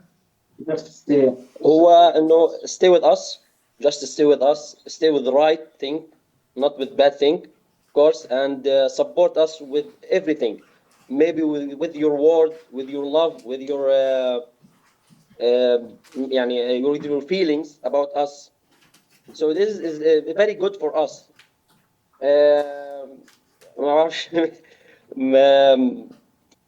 A lot of things. يعني انه ممكن ترجمي لهم يعني لو احكي بالعربي؟ تفضل. انه يعني يقفوا معنا بالكلام، انه يدعموا الحق اللي احنا ماشيين فيه، في التعب اللي احنا شغالين فيه هذا، يعني انهم يساعدونا بالكلام ويقفوا معنا في وجه الظلم اللي احنا بنتعرض له قاعدين، والاباده اللي بتصير بحقنا بحق الشعب اللي بيصير، وخاصه نص الاطفال اللي بيصير، هذا كله يعني هذه امور العالم كله. تفضل. So I'm just going to translate. He's answering how we can help as Canadians, as people with privilege in North America. And he said, just stand with us, be our voices, don't stop advocating. What is happening is genocide, and we need every voice to be with us. تفضل. بس خلاص انه يعني اهم شيء stay with us. Stay with Not us. leave us like this. Yep. Thank you. Thank you. We Thank you, Maisa. learn courage from you. ونحن نتعلم الشجاعة منكم. We hope that. Thank you for everything you do. Thank you. Thank you for you, of course, and thank you for all Canadian people.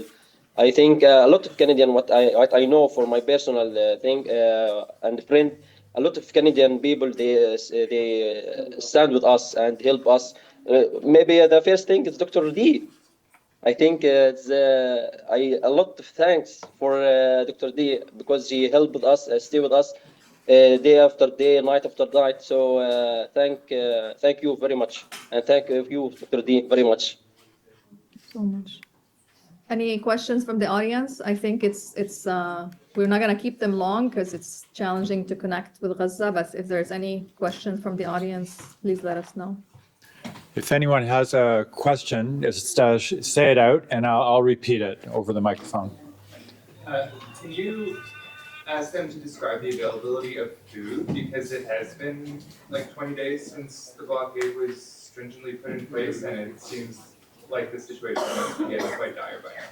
Right. So the question is, just so everyone can hear, there's been a blockade now for 20 days of anything going into Gaza.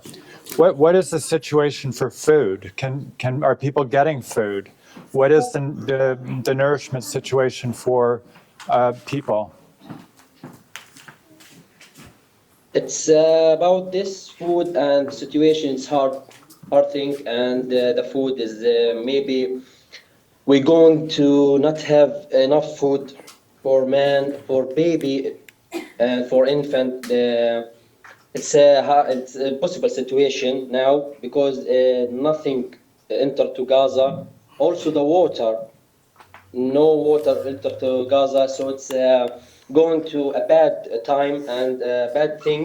Of course, we hope this situation ended as soon as possible, because if they stay like this, it's I don't know why. I can't imagine what we will the situation will be. We will be in it. So it's hard thing. مش عارف إذا كانت ترجمي لهم إن إحنا يعني حتكون الأمور صعبة جدا. إنه حتكون الأمور صعبة صراحة يعني في الأيام هذه، إنه قلة الأكل وقلة الشرب حتأثر كتير على الناس من ناحية الطاقة للناس مثلا في الحياة، كيف حتعيش صعبة الأمور شوية. فإنه حتكون صعبة كثير. فإحنا بنتمنى إنهم يوقفوا معنا في هذا الأمر، إنه يكون قدر المستطاع في ضغط على الجانب الإسرائيلي إنه يفتح المعابر في الوقت هذا حتى إنه الناس تقدر تعيش. So what he's saying is, I think he mentioned it in English too, is that the situation is dire. Not only is the food supply limited, but also the water, clean drinking water. And he's asking everyone to put pressure on our governments and anyone to push for an end of this blockade and to allow free-flowing aid into Gaza. Any other questions? We really, really appreciate your taking the time in your very busy day, and have a good break this evening. We wish you safety and wellness. Take care. Thank you, everybody. Thank you. Thank you, everybody. Thank you for support.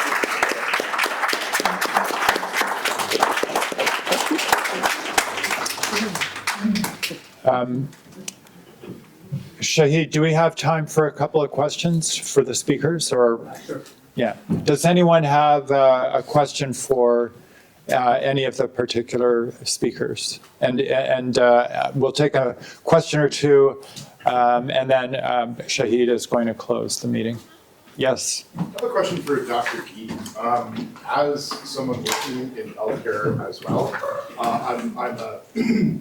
I work in support services, so I'm not directly involved in patient care, but I have on occasion discussed this subject with my colleagues who are nurses and doctors, and I find there's a barrier in that discussion, and so I'm wondering for yourself as someone who is directly involved and then comes back to your home hospital, what kind of experiences are you having when I'm getting shut out of discussions at this level?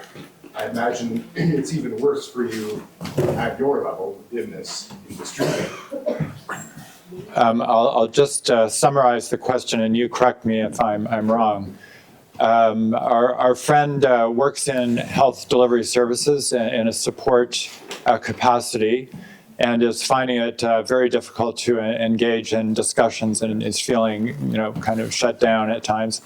And his question is for Dr. G. Do you encounter this, and how do you respond and deal with it? And thank you for the question. Get right close to the mic. Thank you for the question. Is it this mic? Yeah. I don't know if I have a good answer, because the attacks, they keep coming. Like, I recently had 3 college complaints about social media posts, all of which eventually were dismissed, and now 2 of the complaints are being appealed by the person that submitted the complaints, and they said that they're my patient, they're not my patients. Ultimately, the work that I do at the clinics that I work at, have not had any complaints from patients, from the staff that I work with, because I'm a healthcare worker that can identify what injustice looks like, and also can understand, have an intersectional lens as to different forms of oppression and how do we actually tackle that also within healthcare. I'm someone who has also studied and practiced anti-racism, and what does that look like in healthcare? What does it look like in clinical research? And when we when we are well read, I think we are well able to push back against really bad faith actors, racist remarks that are often rooted in anti-Palestinian racism. I think there is something to be said about folks who are quote unquote neutral or on the fence, and they feel like this is not an issue for them to consider, an issue for them to think about. And I think that that is where I'm constantly thinking about like how to welcome people in. And I don't want to, like push people into a corner and like, because there might be very real fears. Often there are, and that's because the suppression of anti-Palestinian racism, like using anti-Palestinian racism to suppress, is just awfully violent right now, right? And it's actually getting worse, right? We have like Mahmoud Khalil, who's like been disappeared, like he's abducted for being a graduate student at Columbia University and protesting against genocide. I think he has a green card. And like we are seeing these things happen in pockets all over the place, especially in the US, Canada, the UK. But I think it really means like locally, especially in the places that we work, we find our allies, and it just takes like one other person, and then we like build, right? And it's about having relationships. Like I don't have really in-depth conversations about Palestine, let alone other social justice issues, unless if there's a relationship with my coworker, and there's a shared degree of like respect and trust, and also acknowledgement that if conflict arises, we agree to work on that conflict and get through it together. But that's not always the case if someone's coming from a position of racism or bias and discrimination. That's certainly not where I want to put my energy. But there are folks that are on the fence, and maybe that's some of the folks that you're experiencing. And I think it's exploring some of those fears, some of the hesitation. But I also recognize that that's not always the work for us to do. There's work that other people need to do on their own to educate themselves about like anti-Indigenous racism, anti-Black racism, anti-Asian racism, anti-Palestinian racism. But especially if we have a working relationship within the healthcare setting, I think there are really important opportunities to kind of like there are openings. And like over the past few days, I think we've seen here's an opening to recenter Palestine, to recenter the genocide, and how do we get people to understand these connections as to we are all less safe in this world if what's happening in Gaza and Palestine goes unchecked. We are all less safe.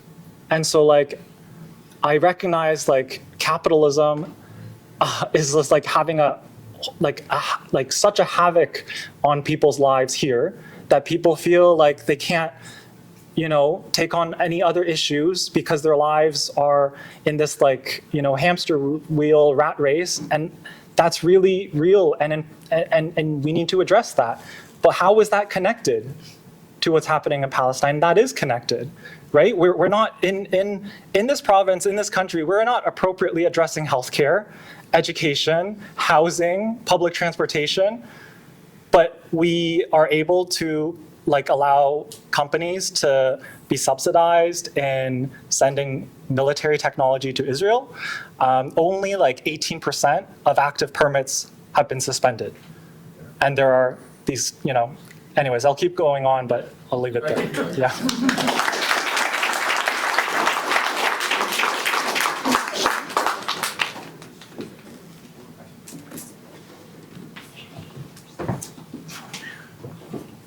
Thank you. Any other questions? If not, I'm going to invite Shahid to say goodbye to all of us. And I just want to express again on my own behalf how much I've appreciated the group coming out together and coming together. And it's important to do that at a community level. So thank you.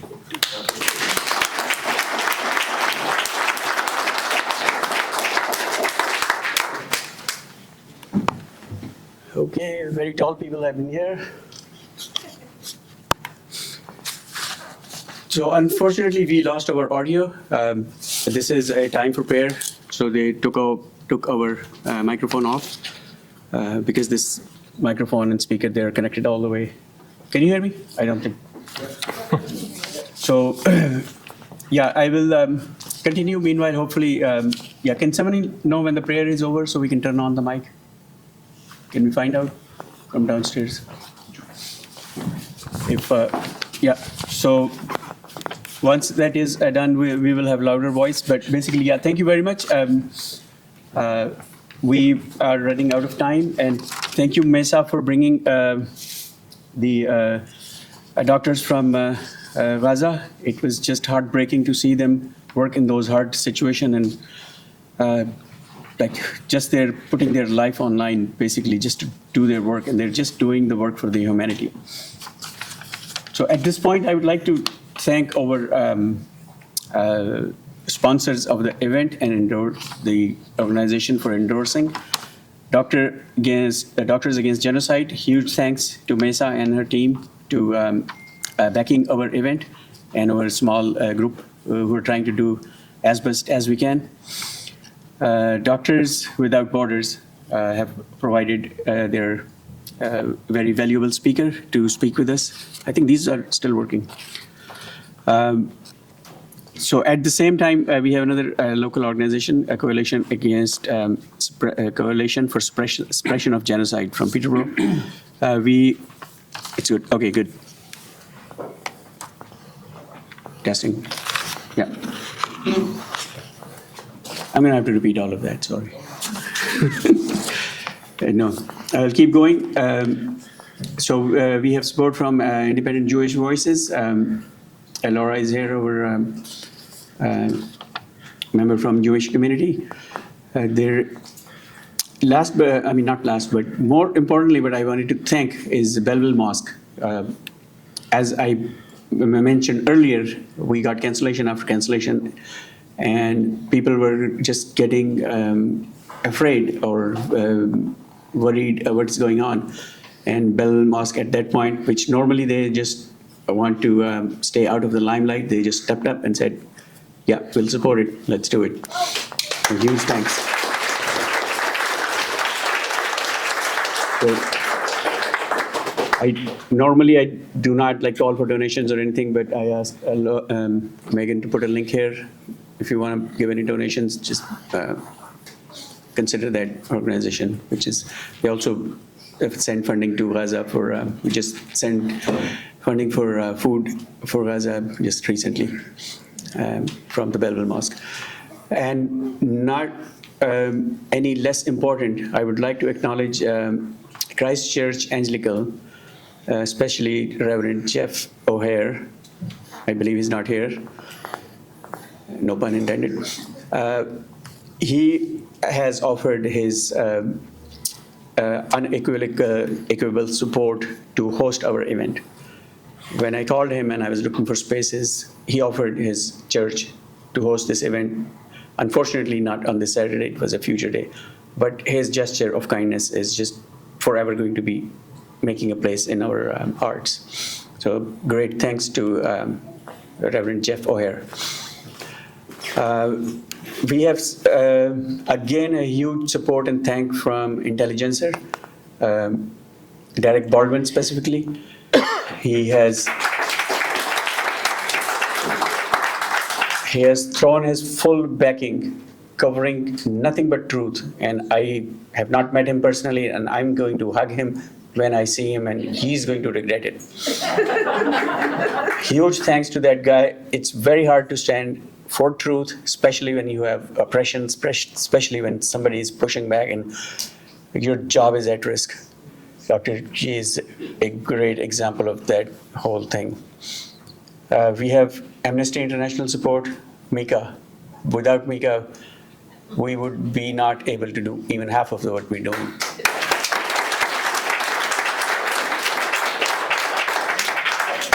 She has connected me to people who are like higher up and like celebrities level, and I mean, I cannot thank her enough. She's like into everything in a good way. So these are the major organizations that have supported us. And I would like to acknowledge our crew members, Belleville for Justice and Peace. Every Sunday, if you drive by Bell Boulevard and North Front Street, you will see us holding banners. Tomorrow, you will see again, 1:30 to 3:30, rain or shine, thunderstorm or scorching heat. We have seen -14. We have seen like I don't know how high it goes here. Burning summer and winters we have seen, but not a single Sunday we have missed. That is going on since November of 2023, almost 16 months. If you could join us over there, that would be great. Otherwise, just drive by and honk. The members you have seen, Mustafa is moving around. He's still sitting here. We have Megan, who's taking care of the conferencing and electronics. Tish, thank you. You can thank her for coffee and everything else that she is doing. And very critical member, Sean, is here as well. He has taken care of security, and we had insider information, or we've been given tips that we should be cautious. Thankfully, nothing bad happened. Laura, very respectable member. She's from Peterborough Jewish community, and her husband Warren are sitting here on my right, to your left, probably your, yeah, my right. They drive a long way from a different city over here for multiple hours to join, and they drive same distance to participate in our Sunday protests. Rudy probably is not here. So today his duty was to redirect traffic from 250 Sydney Street over here. He did a great job, I think, because we have like almost around 100 people. And I think Lindsay, I mentioned Lindsay here. And Jim and his wife are sitting here. They are passionate supporter, and I can't thank them. I can't stop thinking on 17th, when there was a huge unexpected bombing by Israel onto sleeping children. They emailed me that we are not able to sleep. We're not able to breathe. We're not doing anything. We gotta do something. Just get out. So we just got out on the street and did what we could do at that time, just emergency ready. Huge thanks to them as well. Did I miss anyone from our volunteer? Mustafa, yeah, that was the first one. Daryl, you have already heard him speaking. A very strong voice, very prominent member of our group, joins occasionally. And a couple of members of Belleville Mosque who were doing volunteering, and I think they just walked out because of the prayer. I don't know their name, but yeah, they're here. One gentleman over there, he's on his phone. He's one of them who's been helping us and setting up things and stuff like that. Sam. That's him. So basically, this is a wrap up, and I wanted to wrap up with a set of actions that I'm thinking about that you guys can take, because everybody says, what can we do? So yeah, you can do a lot. You have power in your hand. You're part of humanity. You're part of 8 billion individuals living in the world, and you are the one who make the 8 billion. So you are not nothing. You have a humongous power in your words, in your hands, and your voice, and you can use that power for the good. First thing is that educate yourself, educate your kids, tell your friends what is truth, what is happening, and what is reality and what is propaganda. Tell them to differentiate what is real and what is not. Tell them to learn how to find fake news. Tell them how to find what is the real source and what is the fabricated source. When they find the truth, and they have goodness in their heart, your job is pretty much done, because truth finds its way. Truth will always be the victorious in the end. It takes time, but it is the strongest victory that you have. And once they turn around, there's no going back. And I have seen people from all walks of life during 16 months standing on the intersection. They have no connection to me. They have no connection to Palestine or Israel or Gaza.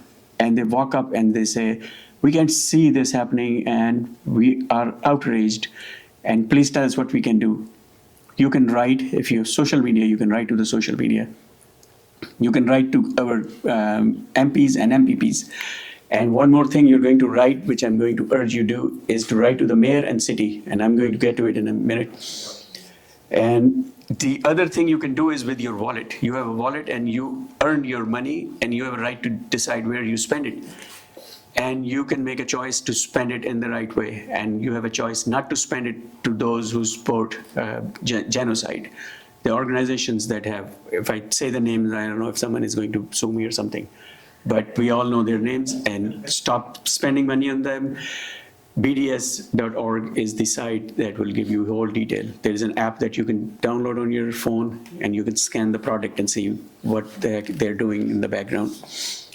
Those are just the few actions that you can take. And finally, the action that I would humbly urge you to take, write to mayor, write to the city council. Tell them we attended this event. Tell them we are taxpayers, we are voters. We are the one because of you exist.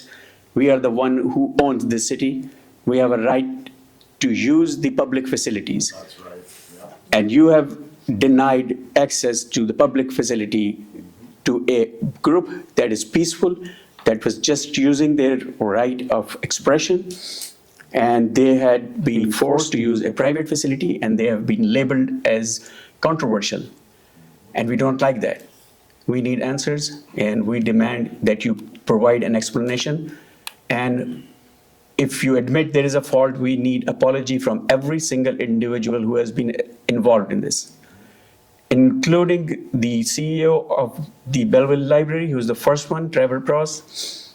Nothing personal, but he is the one who said no to me first, and followed by private organization. We can't blame them, they have choice, but it is the city property that we're trying to use, and we wanted to use public property, and we were denied access to it. Kindly write to them, win your words as strong as possible. I would be greatly and humbly appreciating your effort in this.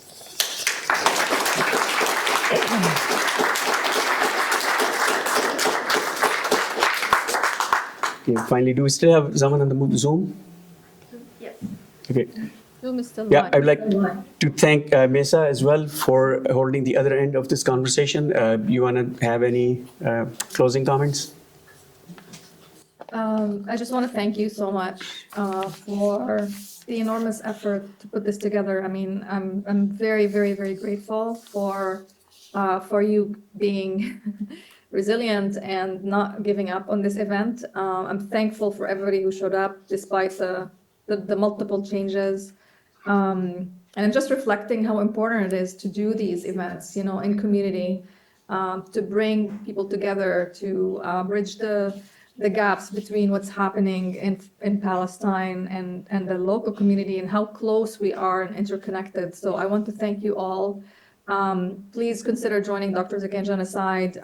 We have weekly events, and we always host people from Gaza, from Palestine, and other communities that are affected by genocide. I'm supportive of all these actions that you mentioned, Shahid. I think you know, there's definitely power in numbers and power in collective action, and I really do hope that you all write to the library about what happened. So just want to thank you all. Thank you, Yipeng, for showing up as well, and for all the speakers. Amy, learned so much from your presentation. That was wonderful. And of course, very grateful to Dr. Deirdre and the team in Gaza for showing up and for filling our hearts with hope and fuel for more courage. So thank you so much.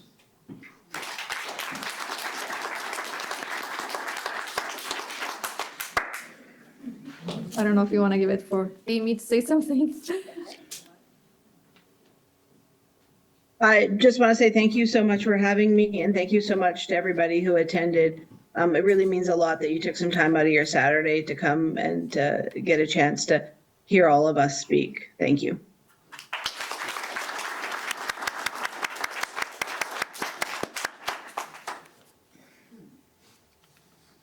I think people are clapping, but I can't hear them, so thank you. Thank you, Ramadan Mubarak, to everyone serving, and thank you again for your solidarity. We appreciate it. All right, everybody, you heard it. It's a wrap. Again, thanks from the bottom of my heart for coming here. It is a great gesture of support, not just for us, but for Dr. E, who's putting his life and his career online to supporting this cause, for which he has. Thank you for persevering and making this happen despite the attempts to stop it. Thank you. Thank you very much, guys. Have a nice rest of your day. Take care.